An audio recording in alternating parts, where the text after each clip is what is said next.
Me lembro quando recebi a carta do Real Madrid. A rasguei antes de abrir. Isso aconteceu na manhã da final da Copa de 2014, exatamente às 11 horas. Eu estava sentado na cama na hora de receber uma infiltração nas pernas. Tinha fissurado um músculo nas quartas de final, mas com a ajuda dos anti-inflamatórios, já poderia correr sem sentir dor. Disse aos médicos exatamente essas palavras: se romper, me deixe jogar mesmo que rompido. Não me importa, só quero estar em campo para jogar.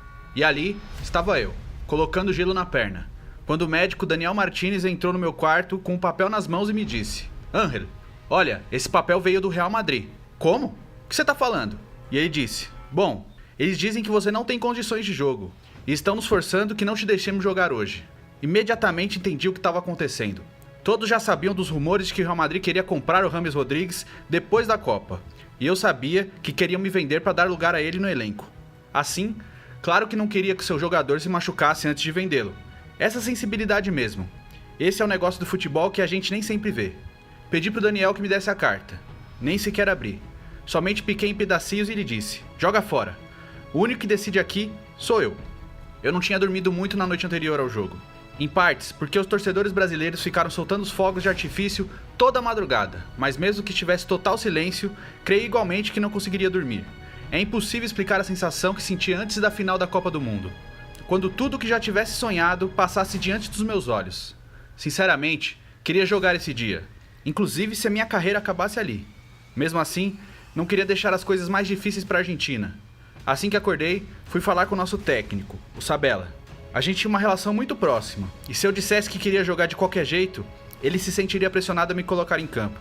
Então, ele disse honestamente, com a mão no coração, que ele colocasse o jogador que ele sentia que teria que escalar. Se sou eu, sou eu. Se é outro, então será o outro. Eu só quero ganhar a Copa. Se me chama, vou jogar até que eu morra.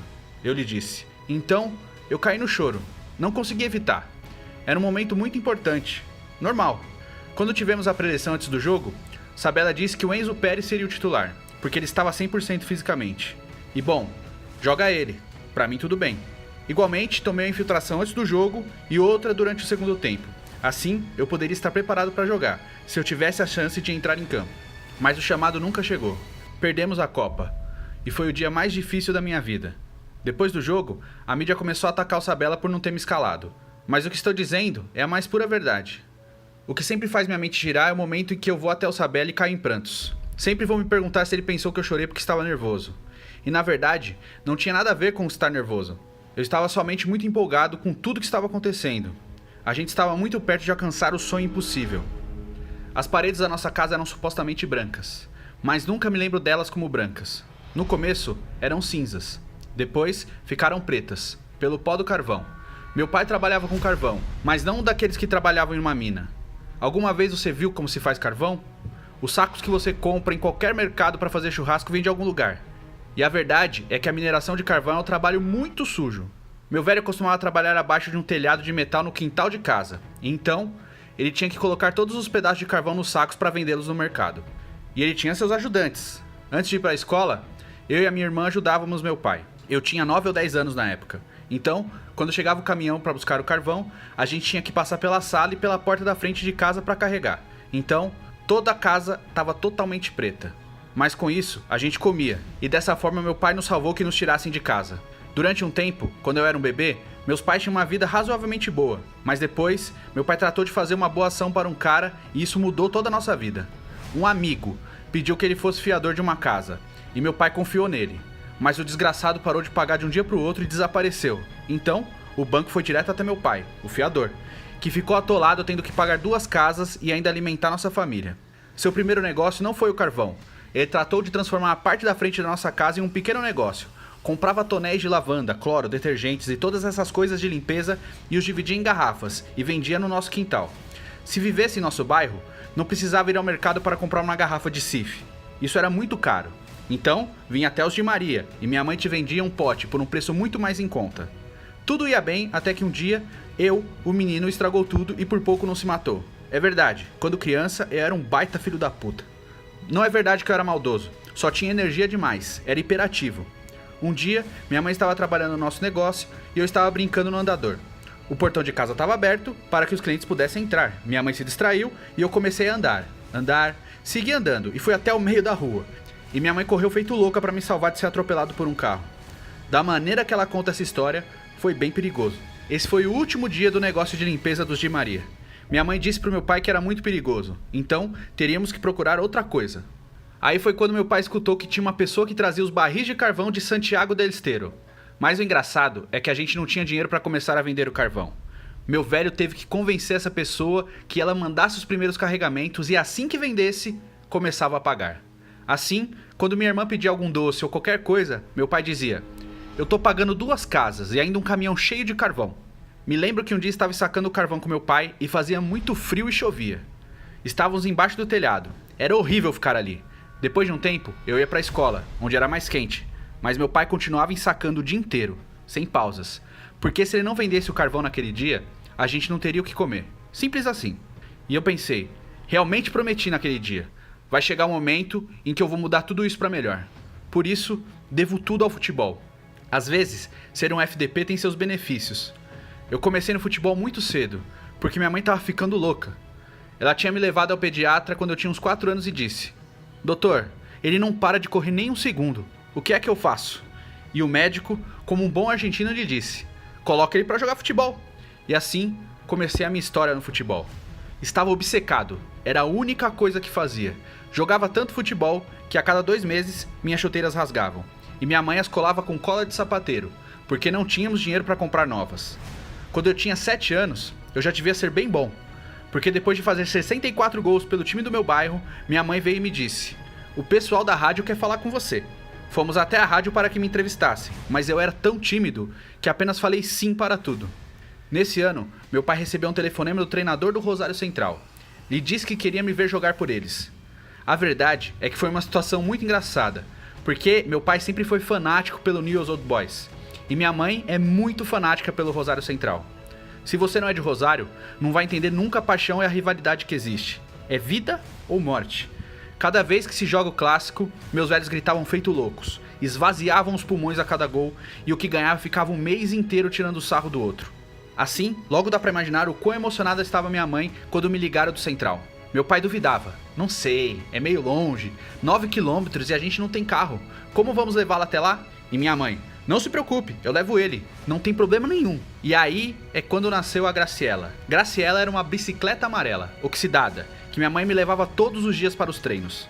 Tinha um cano na frente e um espaço para levar num banquinho de trás. Mas tinha um problema, porque minha irmã também tinha que vir com a gente. Então, meu pai, com uma serra, cortou um pedaço da cesta da frente da bicicleta e ali sentava a minha irmã. Agora imaginem isso, uma mulher andando de bicicleta por toda Rosário, com um menino atrás e uma bebê na frente, com uma mochila de futebol, com as minhas chuteiras e algo para comer.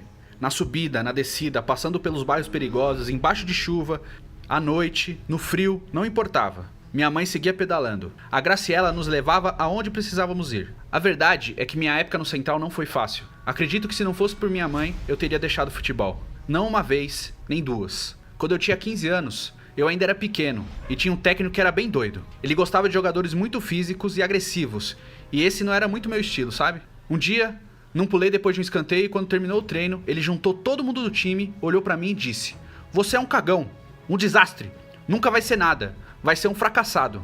Aquilo me destruiu. Antes mesmo que terminasse de falar, eu já tava chorando na frente de todos os meus companheiros, e quando acabou, saí do campo correndo. Quando cheguei em casa, fui direto pro meu quarto pra chorar sozinho. Minha mãe percebeu que tinha acontecido algo, porque cada vez que eu voltava de um treino, a primeira coisa que fazia era deixar as coisas em casa e ir pra rua pra jogar mais futebol. Ela entrou no meu quarto e perguntou o que tinha acontecido. Fiquei com um pouco de medo de contar toda a verdade, porque me preocupava que ela pegasse a bicicleta e fosse até o clube pra brigar com o técnico. Ela era uma pessoa muito tranquila, mas se fizesse algo a um dos seus filhos, cara, comece a correr. Então, disse a ela que tinha me metido numa briga, mas ela percebeu que era mentira. Assim, ela fez o que todas as mães do mundo fazem nessa situação. Ligou para a mãe de um companheiro para saber o que tinha acontecido. Quando voltou ao meu quarto, eu continuava chorando e disse que ia parar de jogar. No dia seguinte, não queria sair de casa, não queria ir para a escola. Eu me sentia humilhado. Mas minha mãe sentou na minha cama e me disse: "Vai voltar sim, Ángel. Vai voltar lá hoje e vai mostrar para ele o que ele merece." Fui ao treino e aí aconteceu algo incrível. Para começar, nenhum dos meninos me zoou. Ao contrário, eles me ajudaram. Em cada bola que vinha pelo alto, os defensores me deixavam ganhar de cabeça. quase que se assegurando que eu me sentisse seguro. Isso que o futebol sempre é competitivo, especialmente na América do Sul. Cada um que joga está tentando ter uma vida melhor, mas sempre vou me lembrar desse dia, porque meus companheiros viram que eu estava sofrendo e me ajudaram. Eu era muito pequeno e fraco. Aos 16, não tinha me promovido para a categoria principal e meu pai começou a se preocupar. Uma noite, estávamos sentados na cozinha e ele me disse: "Você tem 3 opções. Pode trabalhar comigo, pode terminar a escola ou pode tentar mais um ano no futebol. Mas se isso não funcionar, terá que vir trabalhar comigo." Eu não disse nada. Era uma situação complicada, porque a gente precisava de dinheiro. Mas na hora minha mãe se levantou e disse: "Mais um ano de futebol." Isso foi em janeiro. Em dezembro desse mesmo ano, no último mês do prazo que o meu pai me deu, eu estreiei na primeira divisão com o Rosário Central. Desde esse dia, começou minha vida esportiva. Mas na verdade, a luta tinha começado muito antes. Começou com a minha mãe colando minhas chuteiras para poder seguir usando e pedalando a Graciela debaixo de chuva. Mesmo quando fiz minha estreia profissional na Argentina, ainda era uma luta. Eu acho que as pessoas que não são da América do Sul não conseguem entender bem como é. É necessário viver certas coisas para acreditar nelas. Nunca me esquecerei quando jogamos uma partida de Libertadores na Colômbia contra o Nacional de Medellín. O avião não é o mesmo quando se está na Premier League ou na La Liga. Nem sequer é o mesmo de quando joga em Buenos Aires. Naquela época, Rosário não tinha aeroporto internacional. Era um pequeno aeroporto e o primeiro avião que saiu aquele dia era o do meu voo. Não se fazia perguntas. Assim que nos apresentamos para ir à Colômbia, e na pista tinham daqueles grandes aviões de carga. Bem, era o nosso avião, um Hércules. Baixam a rampa do avião e começam a colocar colchões lá dentro. A gente se olha uns pros outros, se perguntando: o quê? E quando vamos entrar no avião, os da manutenção nos dizem: "Meninos, vocês vão atrás, com os colchões, e usem esses protetores auriculares." Nos deram esses protetores para que não ficássemos surdos com o barulho do avião. Tinha alguns assentos e uns colchões, pra gente se sentar. Por 8 horas, pra jogar Libertadores. Eles fecharam a porta do avião e tudo ficou preto. E lá estávamos nós, sentados nos colchões, com essas merdas no ouvido. Logo depois de decolar, um parceiro gritou: "Ninguém toca nesse botão vermelho. Se essa porta abrir, estamos todos na merda." Incrível. Se eu não tivesse vivido, seria difícil de acreditar, mas meus companheiros são testemunhas. Aconteceu de verdade. Essa foi a nossa versão de um voo privado, um Hércules. Mesmo que não acreditem, essa lembrança me dá um pouco de alegria. Quando se trata de vencer no futebol argentino, tem que fazer o que for necessário. E esse foi o avião que apareceu nesse dia. Você sobe sem fazer perguntas. Depois, se te chega a oportunidade, você pega o avião com bilhete só de ida. Pra mim, essa oportunidade foi com o Benfica. Hoje, muitos olham a minha carreira e dizem: "Uou, foi pro Benfica, pro Real Madrid, pro Manchester United e agora tá no PSG? Incrível!"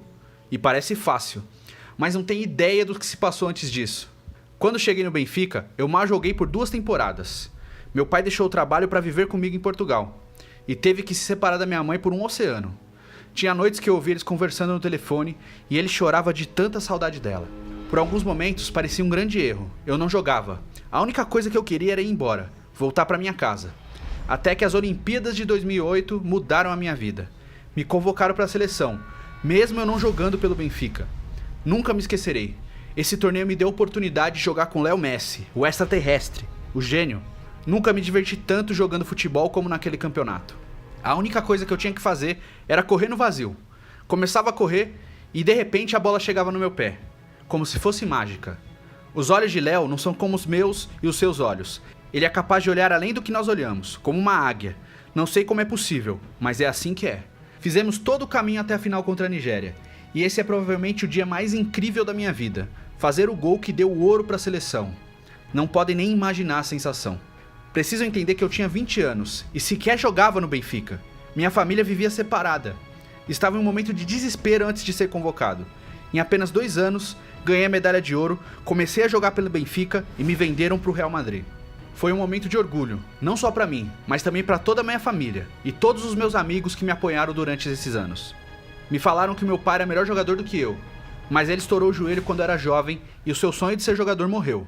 E me dizem que o meu vô era ainda melhor que meu pai, mas ele perdeu as pernas no acidente de trem e ali morreu seu sonho também. Meu sonho esteve perto de morrer tantas vezes, mas meu pai seguiu trabalhando, minha mãe seguiu pedalando e eu segui correndo. Não sei se vocês acreditam em destino, mas quando fiz meu primeiro gol pelo Real Madrid, sabe qual era o nome da equipe que jogávamos contra? Hércules. Foi um caminho longo. Mas sei que agora entendem porque eu chorava na frente de Isabela antes da final da Copa. Não tava nervoso, não tava preocupado com a minha carreira, nem sequer estava preocupado por não começar jogando. Com a mão no coração, a verdade que digo que tudo que eu queria era que conseguíssemos alcançar nosso sonho. Queria ser lembrado como uma lenda na Argentina. E a gente chegou tão perto. É por isso que é tão decepcionante quando vejo a reação da mídia da Argentina com o nosso time. Há momentos em que o pessimismo e as críticas ficam fora de controle. É insano. Somos todos seres humanos. Nas nossas vidas acontecem muitas coisas que as pessoas não sabem. De fato, pouco antes do fim das eliminatórias, eu procurei um psicólogo. Estava passando por um momento muito difícil. E geralmente, posso contar com a minha família nessas horas. Mas dessa vez, a pressão na seleção era tão grande que achei melhor buscar um psicólogo. E aquilo realmente me ajudou. Nos últimos jogos, me senti mais solto em campo. O jogo voltou a ser somente um jogo. Penso que hoje em dia as pessoas te seguem no Instagram, no YouTube e só querem saber dos resultados e dos números que faz na carreira. Mas não vem o preço disso. Não sabem o que vivemos para chegar até aqui. Me veem com minha filha nos braços e sorrindo com a taça da Champions League e pensam que tudo é perfeito. Mas saibam que um ano antes de tirar essa foto, ela nasceu prematura e passou 2 meses no hospital, conectada a um monte de tubos e cabos. Talvez me vejam chorando com a Copa e pensem que o choro é só por causa de futebol. Mas na realidade, choro porque minha filha está nos meus braços, para viver aquele momento comigo. Vem a final da Copa e tudo que vem é o resultado. 1-0 para a Alemanha. Mas não vem tudo que muitos de nós tivemos que lutar só para chegar naquele momento. Não sabiam sobre as nossas parentes da sala que de brancas ficaram pretas. Não sabiam sobre a minha mãe andando com a Graciela debaixo de chuva no frio pelos seus filhos. Não sabiam do Hércules. Mas agora sabem.